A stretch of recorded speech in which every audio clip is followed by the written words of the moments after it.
नाज़रीन, अब कोई पुलिस एहलकार किसी पर तशद्दुद नहीं करेगा और ना ही कोई शख्स पुलिस की हिरासत में हलाक होगा, क्योंकि एक नया और सख्त कानून आ चुका है। कानून क्या है, इसमें कितनी सजाएं रखी गई हैं, आइए आज इस टॉपिक पर बात करते हैं। माजी में बहुत ज्यादा जुल्म हुआ करते थे।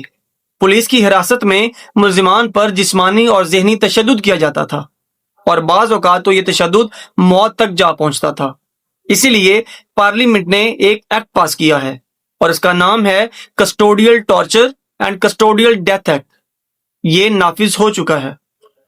इस कानून के तहत अगर किसी शख्स या इसके खानदान के साथ पुलिस तशद्दुद या दौरान हिरासत कत्ल जैसा जुल्म हुआ है तो वो बराह रास्त इस्तगासा फाइल कर सकता है और ये इस्तगासा सेशन जज के पास जाएगा, जो कि बाद में इसे वेरीफाई करने के बाद FIA को भेजेंगे और फिर FIA 14 दिन के अंदर अंदर मुकम्मल तहकीकात करेगी और एक तफसीली रिपोर्ट सेशन जज को देगी।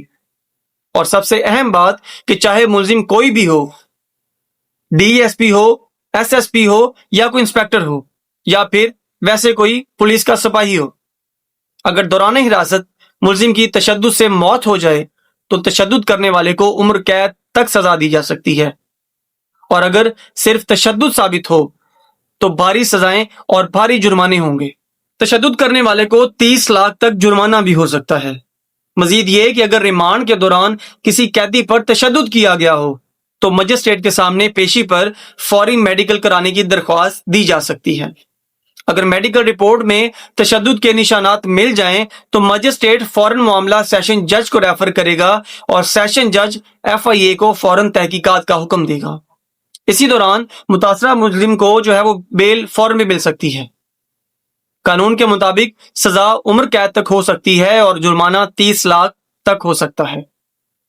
अहम बात यह है कि मुल्जिम चाहे किसी बड़े जुर्म में शामिल हो, रेप, डकैती, कत्ल या कोई और, उसके साथ भी पुलिस तशद्दुद या कत्ल नहीं कर सकती। आइन का आर्टिकल A10 हर शहरी को जानो माल का तहफ़्फ़ुज़ देता है। पुलिस का काम है सबूत इकट्ठे करके अदालत में पेश करना, ना कि तशद्दुद करके या फिर जाली पुलिस मुकाबले में किसी को मार देना, किसी की जान ले लेना।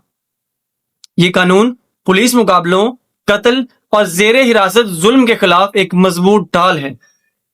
अब अगर ऐसा कोई वाकया हो तो मुतासरा फरीक कानूनी तौर पर FIA को शामिल तफ्तीश करवाकर जालिम एहलकार को सख्त से सख्त जो सजा है वो दिलवा सकता है।